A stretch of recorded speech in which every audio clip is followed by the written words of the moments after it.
नमस्कार. कल्पना करा तुम्ही आयुष्यभर देशासाठी काम केलं आहे आणि आता निवृत्तीनंतर तुम्हाला तुमच्या हक्काच्या पैशांसाठी तुमच्या सन्मानासाठी संघर्ष करावा लागतोय. ही काही काल्पनिक गोष्ट नाहीये. ही कहाणी आहे देशातल्या 75 लाख पेन्शन धारकांची. अगदी. आज आपण त्यांच्याच एका निवेदनावर सविस्तर चर्चा करणार आहोत जे त्यांनी सरकारला पाठवलंय. आणि हे फक्त एक पत्र नाही तर त्यात काही धक्कादायक आकडे, भावनिक मागण्या आणि फेब्रुवारी 2026 मध्ये देशव्यापी आंदोलनाचा एक गंभीर इशारा दडलेला आहे. अगदी. आणि या निवेदनाची सुरुवातच खूप ताकदीनं होते. ते थेट भारतीय राज्यघटनेच्या कलम 41चा संदर्भ देतात. अच्छा. जे राज्याला सांगतं की वृद्धापकाळात नागरिकांना मदत करणं हे तुमचं कर्तव्य आहे. पेन्शनधारकांचा थेट आरोप आहे की सरकार आणि कर्मचारी भविष्य निर्वाह निधी संघटना म्हणजे EPFO हे घटनात्मक कर्तव्य विसरत आहेत. म्हणजे त्यांच्या मते क्षमता असूनही ती वापरली जात नाहीये. बरोबर. त्यांच्या मते EPFO कडे प्रचंड आर्थिक क्षमता आहे पण ती वापरलीच जात नाहीये. बरोबर. चला मग याच आर्थिक क्षमतेच्या मुद्द्यापासून सुरुवात करूया. कारण या निवेदनातले आकडे खरंच डोळे उघडणारे आहेत. पेन्शनधारकांचं म्हणणं आहे की EPFO कडे पेन्शन वाढवण्यासाठी पुरेसा निधी आहे. हे ते कशाच्या आधारावर म्हणत आहेत? त्यांनी गेल्या 12 वर्षांच्या EPFOच्या आकडेवारीचा अभ्यास केला आहे आणि त्यात एक खूप मोठी विसंगती दिसते. अच्छा.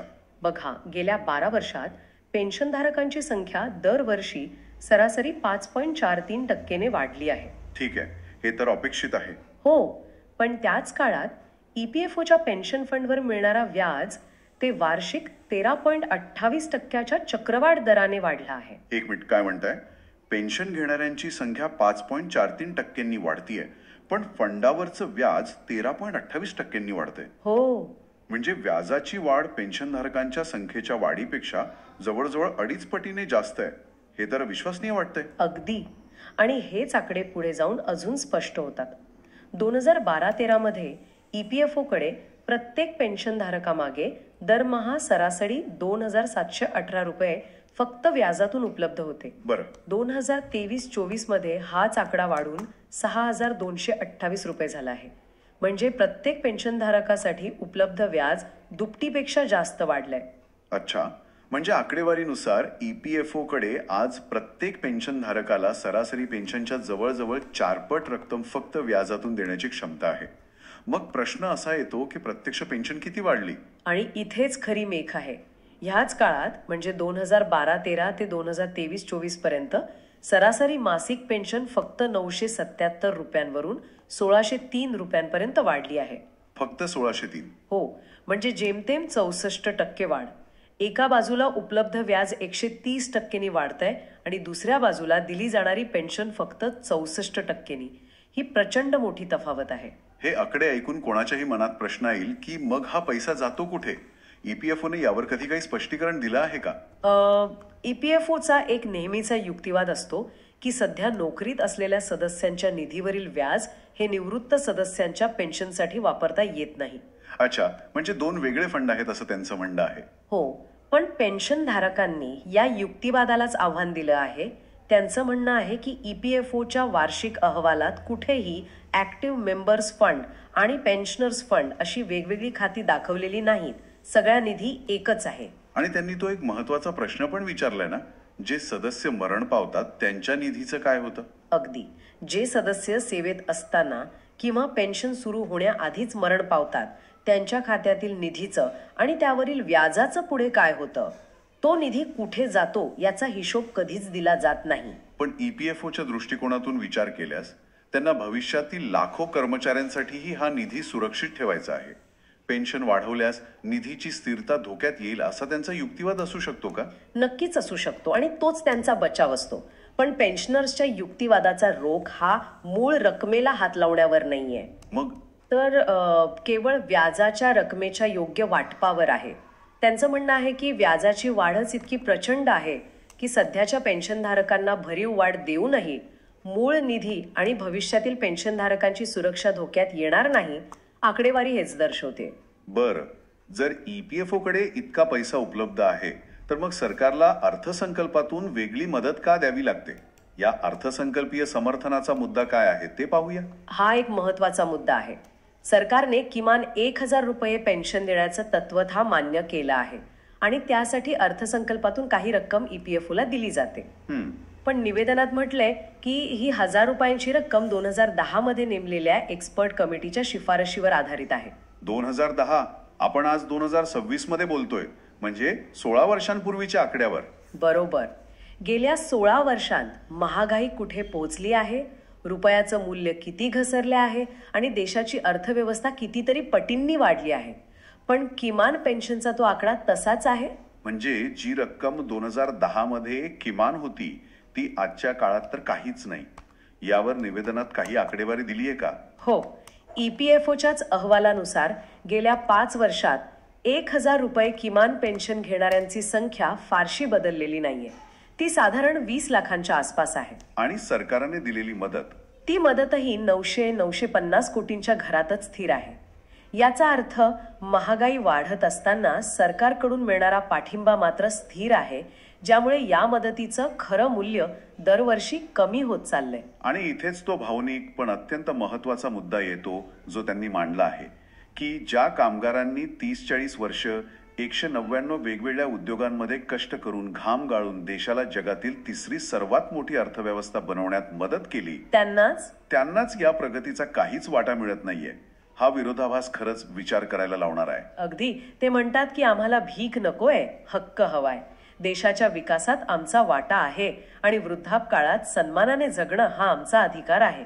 ही भावना या निवेदनातून सातत्याने व्यक्त होते. आता एका अशा मुद्द्याकडे येऊया जिथे भाषा खूप कठोर वापरली आहे. निवेदनात विछंड म्हणजे जाणीवपूर्वक छळ असा शब्दप्रयोग केला आहे. हा उच्च पेन्शनच्या पर्यायाबद्दल आहे. इथे नेमकं काय घडतंय की त्यांना इतका टोकाचा शब्द वापरावासा वाटला? सर्वोच्च न्यायालयाच्या निकालानंतर अनेक पेन्शनधारकांना त्यांच्या पूर्ण पगारावर आधारित उच्च पेन्शन मिळण्याचा मार्ग मोकळा झाला. हो.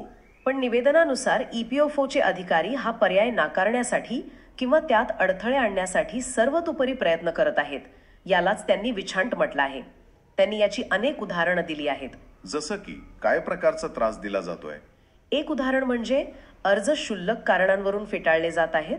जसं की एखाद्याने कॉम्प्युटरने तयार केलेली सॅलरी स्लिप जोडली तर त्यावर तुमच्या सही शिक्क्याची मूळ प्रत हवी असं म्हणून अर्ज नाकारला जातो. अरेच्छा, आजच्या डिजिटल युगात? हो. जिथे सगळं काही डिजिटल आहे तिथे अशा मागण्या करणं हे केवळ त्रास देण्यासारखं आहे असं त्यांचं म्हणणं आहे. हे विछंट प्रकरण ऐकून मला एक प्रश्न पडतोय. प्रशासकीय चुका होणं आणि जाणीवपूर्वक त्रास देणं यात एक सीमारेषा आहे. पेन्शनधारकांना असं का वाटतंय की ही रेषा ओलांडली जात आहे? कारण हा प्रकार एकाच ठिकाणी किंवा चुकून होत नाहीये, तर देशभरात एकसारख्याच पद्धतीने अर्ज नाकारले जात आहेत. दुसरा मुद्दा त्यांनी मांडला आहे तो म्हणजे नियोक्त्याच्या म्हणजे कंपनीच्या चुकीची शिक्षा कर्मचाऱ्याला दिली जात आहे. म्हणजे जर कंपनीने वेळेवर PFचे पैसे भरले नसतील तर त्यात कर्मचाऱ्याची काय चूक, पण त्याचा उच्च पेन्शनचा अर्ज नाकारला जातो. अच्छा. तिसरं म्हणजे ज्यांनी काही कारणास्तव वेळेत फरक आणि व्याजाची रक्कम भरली नाही त्यांना दुसरी संधीच दिली जात नाहीये. यामागे प्रशासकीय काम कमी करण्याचा हेतू दिसतो असं त्यांचं मत आहे. आणि यात काही कायदेशीर मुद्दा पण आहे. बरोबर. सवलत मिळालेल्या आणि न मिळालेल्या संस्थांबद्दल.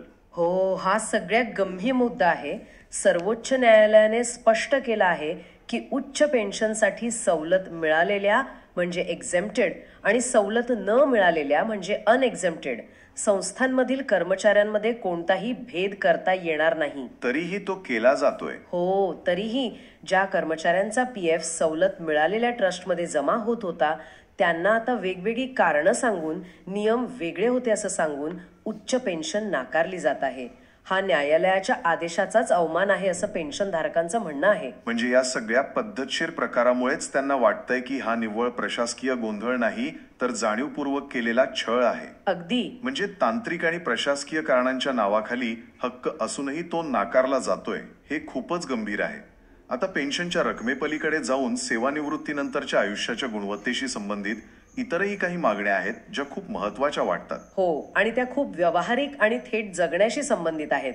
पहिली आणि सर्वात महत्वाची मागणी आहे आरोग्य सुविधेची. Health care. हो. बहुतेक लोकांना नोकरीत असताना ESIS किंवा कंपनीकडून खर्चाची परतफेड यासारखे वैद्यकीय सुविधा मिळते. पण निवृत्तीनंतर जेव्हा वय वाढतं, आरोग्याच्या तक्रारी वाढतात आणि खर्चाची सर्वात जास्त गरज असते तेव्हाच ही सुविधा काढून घेतली जाते. ही तर मोठी विडंबना आहे. ज्या वयात आरोग्य विम्याची आणि वैद्यकीय मदतीची सर्वात जास्त गरज असते त्याच वयात तुमच्याकडून ती काढून घेतली जाते. बरोबर. त्यामुळे त्यांचं म्हणणं आहे की सन्मानाने जगण्याच्या हक्कामध्ये आरोग्य सुविधा मिळण्याचा हक्कही येतो. ही सुविधा पेन्शनधारकांना आणि त्यांच्या जोडीदाराला पुन्हा सुरू करावी ही त्यांची प्रमुख मागणी आहे.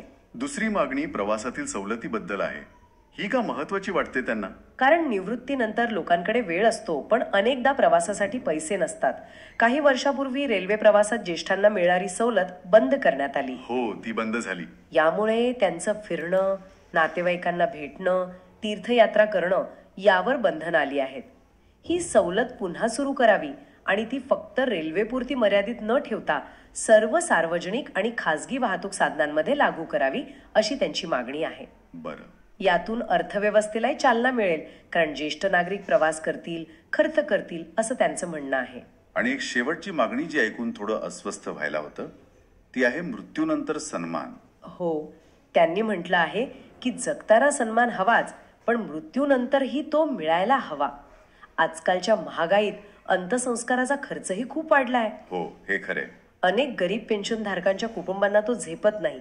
त्यामुळे पेन्शनधारक किंवा त्यांच्या जोडीदाराच्या मृत्यूनंतर अंत्यसंस्कारासाठी 5,000 रुपये मिळावेत अशी एक अतिशय माफक मागणी त्यांनी केली आहे. फक्त 5,000 रुपये? निरोपाकरिता फक्त 5,000 रुपयांची मागणी करावी लागतीये. हा विरोधाभास खूप काही सांगून जातो. खरंच. तर मग या सगळ्या मुद्द्यांच्या आधारे त्यांच्या अंतिम मागण्या काय आहेत हे आपण थोडक्यात पण स्पष्टपणे पाहूया. नक्की. त्यांनी एकूण 8 प्रमुख मागण्या केल्या आहेत. 1. महागाई भत्त्यासह किमान 9,000 रुपये मासिक पेन्शन मिळावी. 10,000 रुपयांवरून थेट 9,000? हो, त्यांना ही वाढ आवश्यक वाटते. 2. सर्व पात्र पेन्शनधारकांना उच्च पेन्शनचा पर्याय कोणताही प्रशासकीय अडथळा न आणता सन्मानाने उपलब्ध करून द्यावा. 3. पेन्शनधारक आणि त्यांच्या जोडीदारासाठी मोफत आणि सर्वंकष आरोग्य सेवा मिळावी. ठीक आहे. 4. जीवनावश्यक वस्तू वाजवी दरात उपलब्ध करून द्याव्यात जेणेकरून महागाईचा फटका बसणार नाही. 5. रेल्वे आणि इतर वाहतूक साधनांमध्ये प्रवासात सवलत पुन्हा सुरू करून तिचा विस्तार करावा. आणि 6. अंत्यसंस्कारासाठी 5,000 रुपयांची मदत मिळावी. आणि शेवटच्या 2 मागण्या या थेट योजनेतील बदलांशी संबंधित आहेत. बरोबर. त्यात एक प्रोराटा पद्धतीचा उल्लेख आहे. एक मिनिट, ही प्रोराटा पद्धत काय आहे हे आपण सोप्या शब्दात सांगू शकतो का? कारण त्यामुळे पेन्शन कमी होते हा एक गंभीर आरोप आहे. हो, सोप्या भाषेत सांगायचं तर 2014च्या बदलांनुसार तुमची पेन्शन काढताना तुमच्या नोकरीच्या पूर्ण कालावधीवर न मोजता ती एका विशिष्ट सूत्राने कमी केली जाते. याला प्रोराटा म्हणतात. अच्छा, म्हणजे कमी पेन्शन हातात येते. अगदी. यामुळे ज्यांनी अनेक वर्ष जास्त पगारावर योगदान दिलं आहे त्यांनाही कमी पेन्शन मिळते.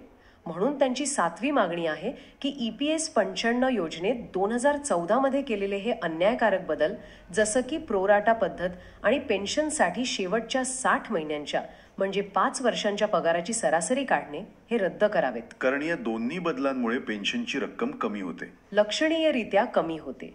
आणि त्यांची 8वी आणि शेवटची मागणी आहे की EPS निधीच्या गुंतवणुकीला सरकारची हमी असावी जेणेकरून तो शेअर बाजारातील जोखमीपासून सुरक्षित राहील.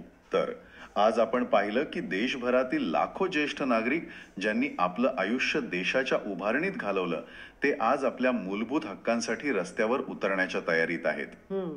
त्यांचे युक्तिवाद केवळ भावनिक नाहीत तर ते घटनात्मक जबाबदारी, EPFO कडील उपलब्ध आर्थिक आकडेवारी आणि सन्मानाने जगण्याच्या गरजेवर आधारित आहेत. हे फक्त पैशांपुरतं मर्यादित नाही, हे सन्मानाच्या लढाईचं स्वरूप घेत आहे. अगदी बरोबर. आणि या निवेदनाचा शेवट भारतीय संस्कृतीची आठवण करून देतो.